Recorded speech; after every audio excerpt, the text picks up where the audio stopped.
पिछले एपिसोड में हमने देखा था कि एक एल्डर अपने बेटे के साथ दाफेंग से मिलने के लिए आया हुआ था। वो वहां पर आने के बाद उसकी खूब तारीफ करता है कि तुमने तो आसानी के साथ स्नो डीमन को हरा दिया, तुम तो बहुत ज्यादा स्ट्रांग हो। स्नो डीमन ने काफी टाइम से हमें परेशान करके रखा था। साथ ही साथ वो उसको ये भी बताता है कि मैंने सुना है युवानवी विला के अंदर अभी भी स्नो डीमन मौजूद है जो वहां पर खुद को रिकवर करने की कोशिश कर रहा है। अगर तुम चाहो तो एक बार वहां पर जा सकते हो ताकि स्नो डीमन का परमानेंट खात्मा कर सको। तो दाफेंग भी डिसाइड कर लेता है कि वो वहां जाएगा जहां पर उसको स्नो डीमन, ली शैनटोंग और बाकी सारे दुश्मन मिल सकते हैं। तो वो वहां जाकर सभी का खात्मा करने की कोशिश करेगा। जिसके बाद यहाँ से यह एपिसोड शुरू होता है। तो इस एपिसोड की शुरुआत में दाफेंग जैसे ही युवानवी विला के अंदर आया था, वहां पर आने के बाद सभी उसे घेर लेते हैं और उसको किसी फॉर्मेशन के अंदर कैद कर चुके थे। जिसके बाद वहां पर वू चैन नाम का एक बंदा आता है जिसने ही सारा मेन प्लान बनाया था दाफेंग को फंसाने का,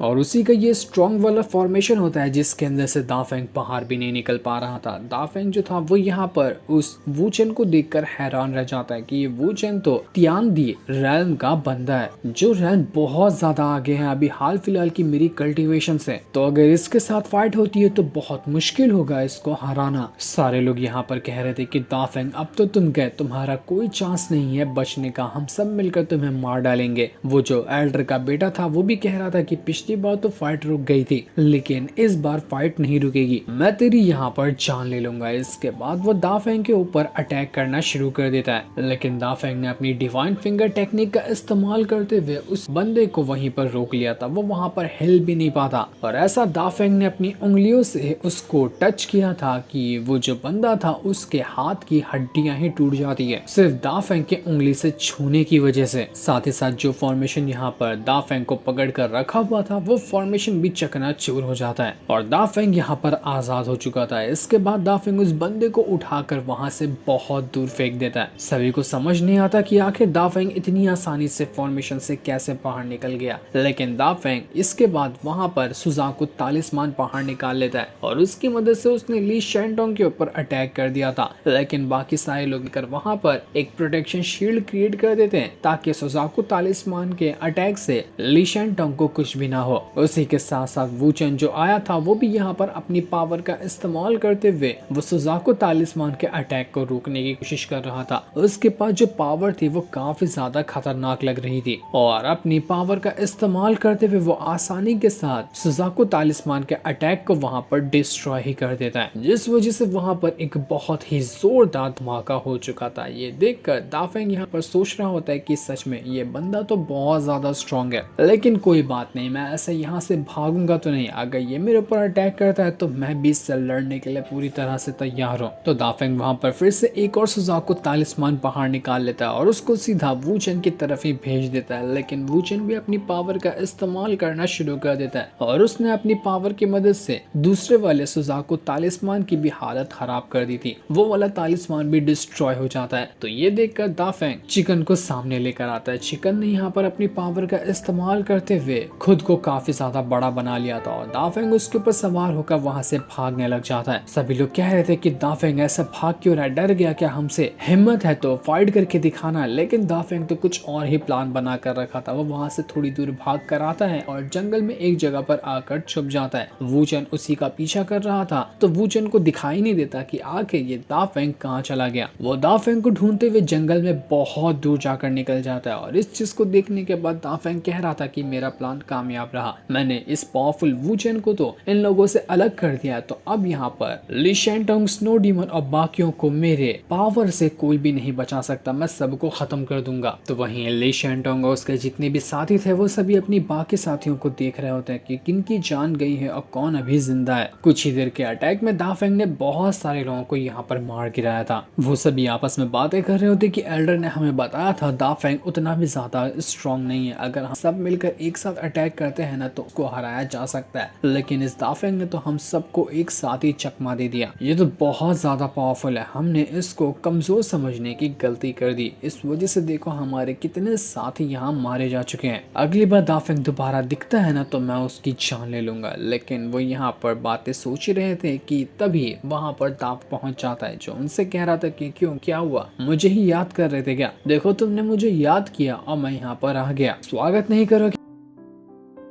जो देखकर सारे के सारे लोगों का दिमाग खराब हो चुका था। वो सभी कहते हैं कि दाफेंग तू वापस आ गया ना, अब तू जिंदा नहीं बचेगा। वो सब मिलकर यहाँ पर दाफेंग के ऊपर वापस से अटैक करने की तैयारी शुरू कर देते हैं। सभी ने अपनी पावर की मदद से दाफेंग के ऊपर हमला कर दिया था, लेकिन दाफेंग अपनी गॉड स्पीड टेक्निक का इस्तेमाल करता है और बिल्कुल रफ्तार के साथ वो सब के सब अटैक से बचते जा रहा था। कोई भी अटैक उसको यहाँ पर लग ही नहीं पाता। इसके बाद वो एक बहुत ही स्ट्रॉन्ग वाला अटैक ली शैनटोंग के ऊपर करने वाला होता है। वो यहाँ पर अटैक से तो बच जाता है, लेकिन उसकी हालत खराब हो चुकी थी। पर ली शैनटोंग इतनी आसानी से तो हार मानने वाला बिल्कुल भी नहीं था। वो यहाँ पर एक अर्थ शैटरिंग टेक्निक का इस्तेमाल करता है, जिससे होगा ये कि जमीन के अंदर फटने के बाद बहुत बड़ा गड्ढा बन जाएगा और उसी के गड्ढा बनाने के बाद वो दाफेंग को अंदर फंसाने की कोशिश कर रहा था। दाफेंग जैसे ही जमीन में जो गड्ढा बना था उसके अंदर जाकर गिरता है कि तभी वो जो ली शैनटोंग था वो अर्थ लॉकिंग टेक्निक का इस्तेमाल कर लेता है, जिस वजह से जो भी गड्ढा बना था वो वापस से भरने लग जाता है। इससे दाफेंग अब उसी गड्ढे के अंदर हमेशा के लिए फंस जाएगा। लेकिन दाफेंग भी इतना कमजोर नहीं था जो ऐसे मामूली अटैक से फंस जाए। दाफेंग अपनी वापस से डिवाइन स्पीड टेक्निक का इस्तेमाल करते हुए जैसे वो गड्ढा भरने वाला था कि उसके पहले ही वहां से बाहर निकल कर आ जाता है, जिस वजह से वो आसानी के साथ बच चुका था। ये देखकर सभी लोग एकदम तंग रह जाते हैं कि आखिर ये दाफेंग इतनी आसानी से सारे अटैकों से कैसे बच जाता है। इसके पास कैसी पावर है जो इसके ऊपर अटैक लगते ही नहीं। दाफेंग यहाँ पर बाकी सभी पे हमला करने के लिए अपने बहुत सारे तालिस्मान को बाहर निकाल लेता है और एक के बाद एक करते हुए सभी तालिस्मान को वो बाकी दुश्मनों की तरफ भेज देता है, ताकि जब तक ये लोग यहाँ पर फाइट करते रहे और दाफेंग को आराम से मौका मिल जाएगा ली शैन की जान लेने का। जब तक वो लोग तालिस्मान से फाइट कर रहे थे, दाफेंग यहाँ पर ली शैनटोंग को बहुत मारता है। मार मार कर उसने उसकी हालत खराब कर दी थी, लेकिन तब ली शैनटोंग भी अपना एक तालिस्मान बाहर निकाल लेता है और ये तालिस्मान किसी तरह के टर्टल बीस्ट का था। वो टर्टल बीस्ट यहाँ पर आने के बाद एक खतरनाक अटैक दाफेंग के ऊपर करने वाला था, लेकिन दाफेंग उसके अटैक को रोकता है और हजारों पंच सीधा उसी टर्टल के ऊपर मारना शुरू कर देता है, ताकि टर्टल की हालत खराब कर सके। और बिल्कुल जैसा दाफेंग ने सोचा था वही हो जाता है। दाफेंग यहाँ पर अपनी पावर का इस्तेमाल करते हुए अपनी वाजरा बॉडी को समन कर लेता है। उसकी बहुत पावरफुल स्ट्रॉन्ग बॉडी यहाँ पर आ चुकी थी और उसकी मदद से दाफेंग जब एक ही पंच मारता है टर्टल स्पिरिट को कि वो टर्टल स्पिरिट वहाँ पर डिस्ट्रॉय होते हुए खत्म हो जाती है। ली शैनटोंग के सारे अटैक यहाँ पर डिस्ट्रॉय हो चुके थे। दाफेंग यहाँ पर भी नहीं रुकता, उसको सबसे बेस्ट मौका मिला था ली शैनटोंग को जान से मारने का, तो वो फिर से एक खतरनाक अटैक ली शैनटोंग पे करने वाला था। पर ली शैनटोंग अपनी थंडर पावर का इस्तेमाल करते हुए वहां से टेलीपोर्ट होकर साइड हो जाता है, जिस वजह से वो बच चुका था। ली शैनटोंग समझ चुका था कि वो अभी तो यहाँ पर दाफेंग का मुकाबला नहीं कर सकता, तो वो वहां से भागने की कोशिश कर रहा होता है और वो वहां से भागकर बहुत दूर आ चुका था। लेकिन जैसे वो भागकर आया होता है कि तभी वहां पर चिकन पहुंच जाता है, जो उससे कहता है कि कहाँ भाग कर जा रहा है, जितना भी तू भाग कर जाएगा तो कुछ नहीं कर सकता, मैं भी तो तेरा दुश्मन हूँ। इसके बाद यहाँ पर चिकन जो था वो डीमन विंड टेक्निक का इस्तेमाल कर लेता है, जिस वजह से उसके जो पावर थी उससे एक भवंडर क्रिएट हो चुका था और वही भवंडर यहाँ पर ली शैनटोंग को नचाते हुए उसकी हालत खराब कर रहा था। ली शैनटोंग भवंडर के अंदर से बाहर ही नहीं निकल पा रहा होता, उसका पूरा अंचर पंचर ढीला हो चुका था। बाकी के सारे लोग जो थे वो यहाँ पर कह रहे होते कि हमें ली शैनटोंग को बचाना होगा, हम उसको ऐसे मरते हुए नहीं छोड़ सकते। तो वो सारे लोग यहाँ पर अपनी पावर का इस्तेमाल करते हुए उस भवंडर को डिस्ट्रॉय करने की कोशिश कर, थोड़ी देर के अंदर वो भवंडर डिस्ट्रॉय भी हो जाता है, जिससे ली शैनटोंग की जान बच चुकी थी, लेकिन वो बहुत ज्यादा अधमरा हो गया था, मरने की कगार पे पहुंच गया होता है वो। इसलिए वो खुद को रिकवर करने के लिए वहां से टेलीपोर्ट होकर गायब हो जाता है और न जाने अब वो इस बार कहाँ जाकर गायब हो गया था उसकी कोई खबर नहीं होती है। इसके बाद वो जो सिपाही और स्नो डीमन था वो लोग यहाँ पर दाफेंग से लड़ने के लिए आ जाते हैं ताकि उसको जान से मार सके।